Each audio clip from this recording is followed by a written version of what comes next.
ایک کی پہلی آیت کا کچھ حصہ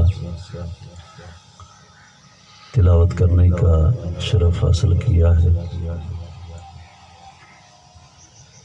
ارشاد باری تعالیٰ ہے، یا ایھا الذین آمنوا انفقوا مما رزقناکم، اے لوگو ایمان والو، انفقوا خرچ کرو تم، مما رزقناکم اس میں سے جو ہم نے تمہیں عطا کیا ہے۔ اس آیت میں اللہ رب العزت نے کلمہ گو مسلمان حضور کے غلاموں کو حکم دیا ہے کہ اللہ تعالیٰ نے انہیں جو کچھ عطا کیا ہے اس میں سے اس کے راستہ میں خرچ کریں۔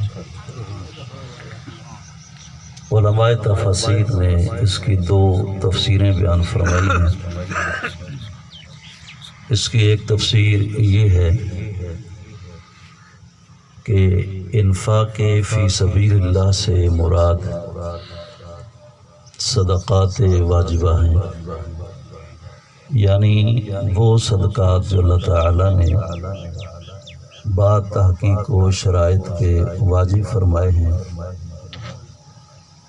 ان صدقات کے متعلق حکم ہے۔ اور بات کو آسان کروں، یعنی اگر کوئی شخص مالک نصاب ہے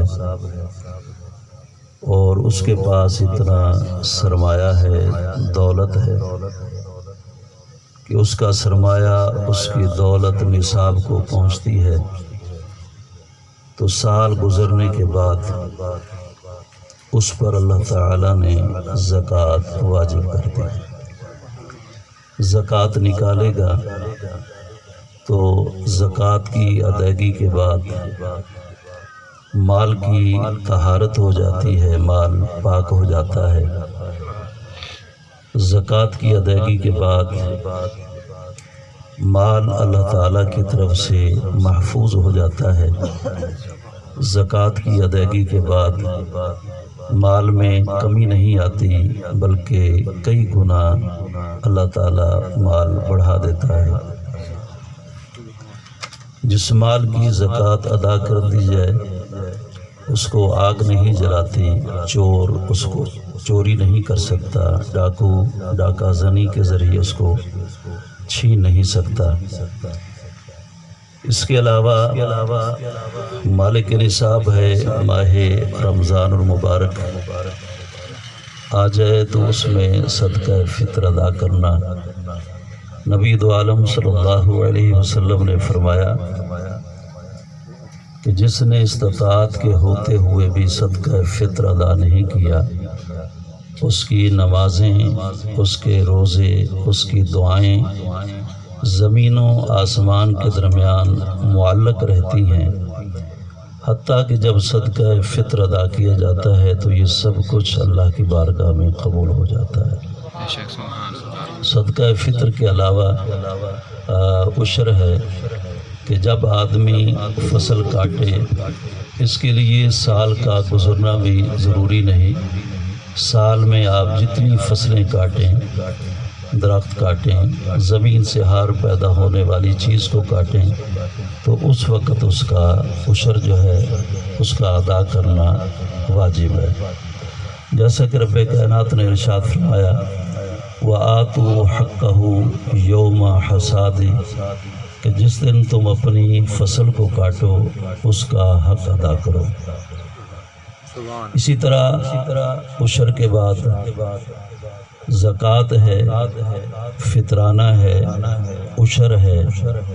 ایام قربانی جو ابھی گزرے ہیں، ایام قربانی میں اگر آدمی مالک نصاب ہو جائے، یعنی کم از کم حاجت اصلیہ کے علاوہ 60 سے 61 ہزار کا مالک ہو تو اس پر قربانی کرنا واجب ہے۔ اگر اس نے قربانی نہیں کی تو وہ سخت گناہ گار ہے، بلکہ ایسے شخص کے لیے آپ صلی اللہ علیہ وسلم نے فرمایا کہ جو استطاعت کے ہوتے ہوئے، طاقت کے ہوتے ہوئے قربانی نہ کرے، وہ ہماری عیدگاہ کے قریب ہی نہ آئے، یعنی اتنا ناراضگی کا اظہار فرمایا۔ اس کی ایک تفسیر یہ ہے کہ اس سے مراد صدقات واجبہ ہیں۔ ایک مسلمان کو چاہیے کہ جو صدقات اس پہ واجب ہیں وہ ان کو ادا کرے۔ اس کی دوسری تفسیر علماء نے یہ بھی بیان فرمائی ہے، مفسرین نے، کہ اس سے مراد صدقات نافلہ ہے۔ مثال زکوٰۃ ادا کر دی، عشر ادا کر دیا، قربانی ذبح کر دی، اور اس کے ساتھ ساتھ صدقہ فطر بھی ادا کر دیا، تو فاضل مال جو بچا ہوا ہے اس میں سے خرچ کرنے کا بھی اللہ تعالیٰ نے حکم ارشاد فرمایا۔ اور جو لوگ اللہ تعالیٰ کے راستہ میں خرچ کرتے ہیں ان کی مثال اللہ تعالیٰ نے قرآن پاک میں بیان فرمائی، مثل الذین ينفقون اموالهم فی سبیل اللہ کمثل حبۃ انبتت سبع سنابل فی کل سنبلۃ مئۃ حبۃ۔ اللہ رب العزت نے جو اس کے راستے میں خرچ کرتے ہیں ان کی مثال یوں بیان فرمائی کہ جیسے ایک دانہ کاشت کیا جاتا ہے، ایک دانہ زمین کے اندر بویا جاتا ہے، پھر اس سے رب کائنات فرماتا ہے کہ سبع سنابل، پھر اس میں سے ہم 7 شاخیں نکالتے ہیں۔ دانہ ایک تھا، سبع سنابل، اس میں سے اللہ تعالیٰ نے 7 شاخیں نکالی، فی کل سنبلۃ مئۃ حبۃ، اور ہر شاخ پر رب کائنات نے 100 دانہ لگایا۔ یہ مثال بیان فرمائی اللہ تعالیٰ نے۔ آپ کی توجہ چاہتا ہوں، جب دانہ زمین میں بویا گیا تو دانہ ایک تھا، شاخیں نکلیں تو 7 شاخیں نکلیں، ان پہ دانے لگے تو ہر شاخ پر 100 دانہ لگا۔ میں ذرا ریاضی میں کمزور ہوں، آپ بتا دیں گے ایک شاخ پر اگر 100 دانہ ہو، 7 شاخیں ہوں تو کتنا جمع حاصل بنتا ہے؟ 700۔ گویا رب کائنات نے قرآن پاک کی آیت میں نبی اکرم صلی اللہ علیہ وسلم کے غلاموں کو یہ پیغام دیا ہے، یہ خوشخبری دی ہے کہ اگر تم میرے راستے پہ 1 روپیہ خرچ کرو گے، میرے راستے پر 1 درہم خرچ کرو گے، تو یہ نہ سمجھنا کہ صرف 1 درہم کا ثواب ملے گا، بلکہ 1 درہم کا 1 روپے کا جو اجر و ثواب دیا جائے گا وہ 700 گنا بڑھا کر اللہ تعالیٰ عطا فرمائے گا۔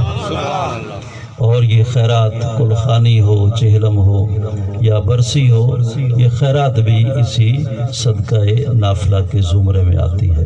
آئیے میں آیت کو آگے لے کے چلتا ہوں۔ یا ایھا الذین آمنوا، اے لوگو ایمان والو، انفقو، خرچ کرو، مما رزقناکم، اس میں سے جو ہم نے تمہیں عطا کیا، من قبل ان یأتی یوم لا بیع فیہ ولا خلۃ ولا شفاعۃ، اس دن کے آنے سے پہلے خرچ کر لو جس دن کوئی دوستی نہیں ہوگی اور نہ کوئی تجارت ہوگی، نہ کوئی سفارش ہوگی۔ یہیں پہ میں نے ٹھہرنا ہے، کچھ دیر آپ کی توجہ چاہنی ہے۔ سر میری نہیں، آپ مجھے جانتے ہیں کہ سادہ انداز میں گفتگو کرنے کا عادی ہوں، اور جو لوگ سر کے شوقین ہیں شاید ان کو تو میں محظوظ نہیں کر سکوں گا، البتہ توجہ آپ رکھیں گے تو انشاءاللہ قرآن و سنت کا پیغام ضرور عرض کروں گا۔ سبحان اللہ۔ کس دن سے پہلے خرچ کر لو، یعنی جس دن نہ کوئی دوستی کام آئے گی، نہ کوئی تجارت ہوگی، نہ کوئی سفارش ہوگی۔ اس سے مراد قیامت کا دن ہے، اور علماء نے یہاں بھی وضاحت فرمائی ہے، یعنی آدمی کو چاہیے کہ وہ اپنی زندگی میں اللہ تعالیٰ کے راستہ میں خرچ کر لے۔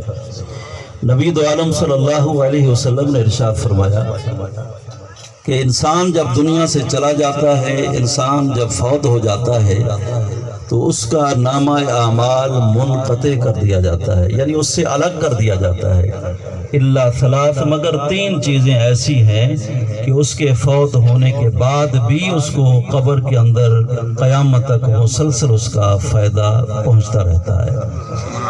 سب سے پہلی بات یہ ہے کہ او ولد صالح، اگر انسان دنیا سے چلا جائے اور اس سے پہلے اگر اس کے ہاں اولاد ہے تو اس کی اچھی تربیت کرے، دین سے واقف کرائے، سکول کی تعلیم اتنی ضروری نہیں جتنی دین کی تعلیم ضروری ہے. سبحان اللہ. جتنی تعلیم دین کی ضروری ہے یہی حدیث پاک میں مفہوم ہے, اس کا میں انکار نہیں کر رہا, لیکن جتنی دین کی تعلیم ضروری ہے اس حدیث پاک میں نبی اکرم صلی اللہ علیہ وسلم نے فرمایا کہ جس نے اپنی اولاد کی اچھی تربیت کی, جس نے اولاد کو اچھے اخلاق کا مالک بنایا, جس نے اپنی اولاد کو نماز روزہ اور اسی طرح تلاوت قرآن دیگر اچھے اعمال کا پابند بنایا, والد اولاد کو نیک بنا کے دنیا سے گیا تو وہ سمجھ لے